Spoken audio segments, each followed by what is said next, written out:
Bonjour. Bonjour à tous. Ravie de vous retrouver pour cette nouvelle capsule. Alors de temps en temps, j'aime bien les faire avec toi, Marie. C'est quand même... Merci pour ta confiance. Merci à toi d'être là chaque jour en plus avec moi. Pour ceux qui ne nous connaissent pas, je suis Vanessa Millet. Marie-Christine Thomas.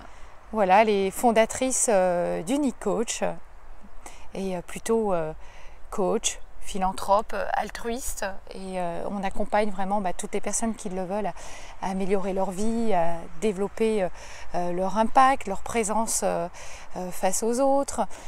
Toi, tu es plus dans le leadership conscient. Tout à fait. Voilà, et donc... Comment créer un business plus conscient, plus humain, exactement. Pour avoir vraiment des résultats beaucoup plus impactants et beaucoup plus rentables en fait. Voilà, donc si vous avez envie de nous retrouver pour un accompagnement, un programme, une formation, vous aurez toutes les informations sous la vidéo. En plus aujourd'hui, on a des moyens de dingue, donc c'est possible aussi à distance depuis chez vous. Alors aujourd'hui, j'avais envie de parler avec toi, Marie, de la mission de vie.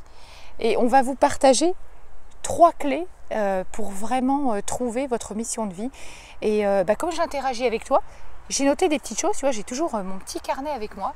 Et je vais te partager des choses et tu vas me dire ce que tu en penses et comment tu pourrais l'enrichir. Alors déjà, pour toi, dans ta définition, c'est quoi la mission de vie? Comment tu vois ça? Qu'est-ce que c'est? La mission de vie, c'est le but, c'est la manière dont on va atteindre le but de notre vie. Je pense qu'on a tous un destin, une forme de destinée, quelque chose à accomplir en fait. On a tous notre place dans ce monde. L'important c'est de trouver cette place et pour ça, pour la trouver, c'est vraiment être connecté à son cœur, se connecter à l'essentiel, ce qui est important pour nous, ce qui nous fait vibrer, ce qui nous motive, ce qui nous met en énergie surtout, et qui va nous permettre de tout transcender, comme toutes ces personnes qui ont réussi leur vie et amené des grandes choses. C'est ça. Petites comme grandes, en fait, il n'y a pas de notion de petite ou grande, en fait, ça c'est vraiment très humain. C'est vraiment arriver à trouver cette place, c'est ça, et atteindre ce but. Alors peut-être déjà c'est comprendre ce qu'est véritablement le but de la vie, et là on pourrait dire la vie en général, mais après comprendre ce qu'est le but de notre propre vie et la place effectivement qu'on a envie d'y prendre. Alors je te partage la première clé, tu me dis ce que tu en penses et comment tu pourrais le compléter.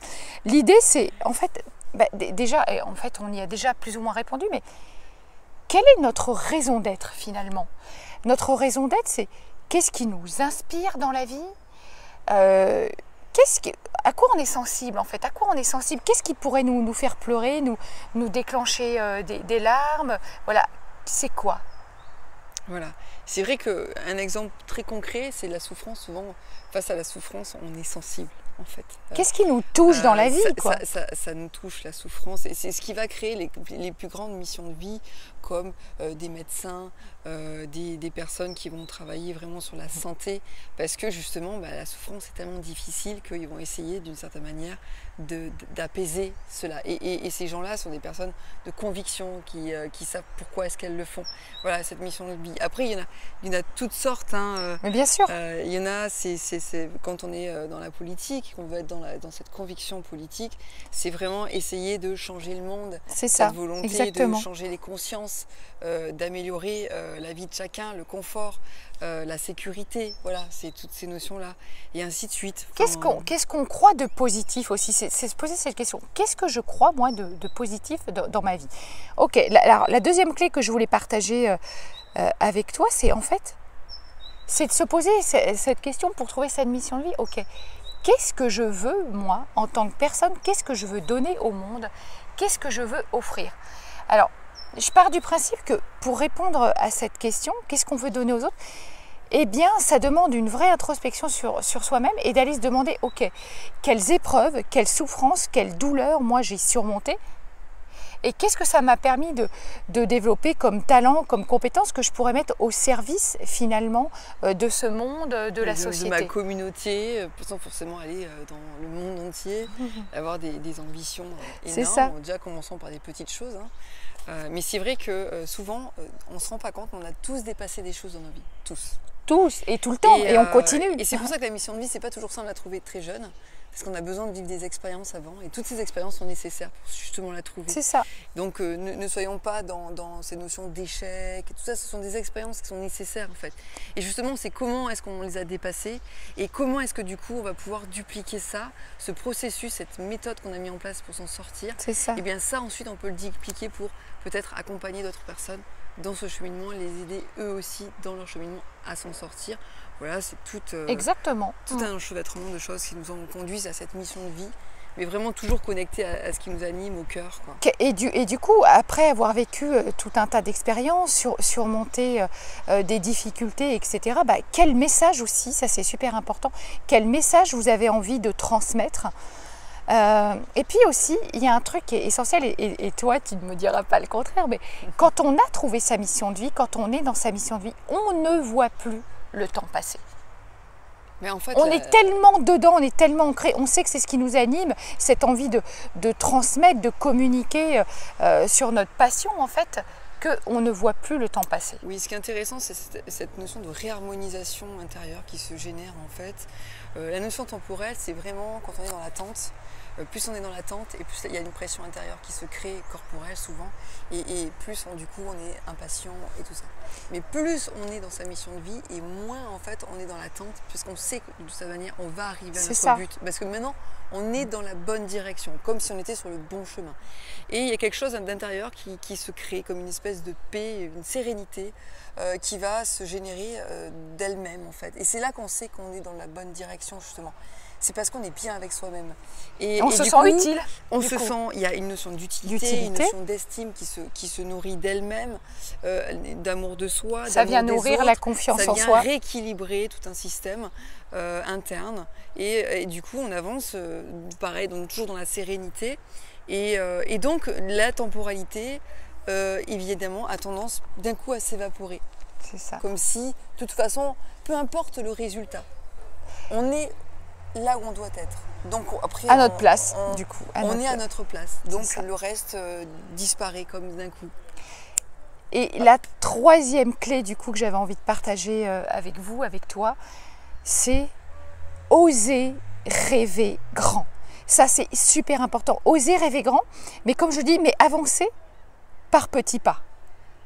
Souvent, on se minimise, on ne voit pas assez grand, on n'ose pas rêver grand. Alors pour ça, je vais vous inviter à vous mettre dans la peau d'un personnage qui est Walt Disney. Lui, c'était un grand rêveur, mais au-delà de ça, il avait ce côté « je rêve » et derrière « je réalise ». Et pour bien réaliser, je développe aussi cet esprit critique derrière.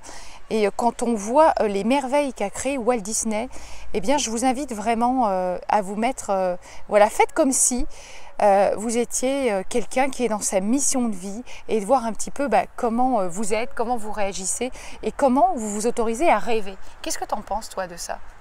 Cette idée de oser rêver grand.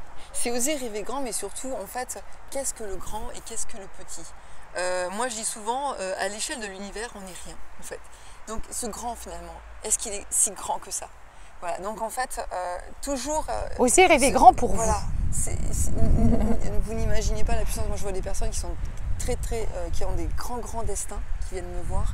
Et d'ailleurs, je suis très touchée à croire que... Voilà. Mais c'est simplement pour dire que ces personnes-là, en fait, je leur dis, mais ton destin, en quoi est-ce que tu le vois si grand que ça? Et en fait, le fait d'arrêter de le voir si grand tout de suite, et bien du coup, ça le rend plus accessible. Voilà. Et donc, de toute façon, on sait qu'on commence toujours par des petites pierres pour construire quelque chose. C'est ça, pas à pas. Mais du coup, face à l'échelle de l'infiniment grand, et bien tout devient finalement accessible. Voilà. Donc, même le plus grand de vos rêves, même le plus petit, même peu importe, il sera toujours accessible. Sachez-le. En tout cas, c'est une croyance qu'il est très important d'avoir, de toujours rendre les choses accessibles. Tout est accessible. C'est pour ça que j'aime beaucoup cette idée, tu vois, c'est oser rêver grand, mais avancer par petits pas. Ce sont les petits pas qui créent les plus grandes choses. Qui créent les plus grandes réalisations. Exactement. Merci beaucoup. On vous souhaite Merci une à très vous. belle journée. Si vous avez aimé la vidéo, comme d'habitude, un pouce vers le haut. Partagez. Partagez-la, abonnez-vous à la chaîne. De Vanessa Millet. Merci à toi et on vous dit à très vite. À bientôt. Bye bye. Ciao.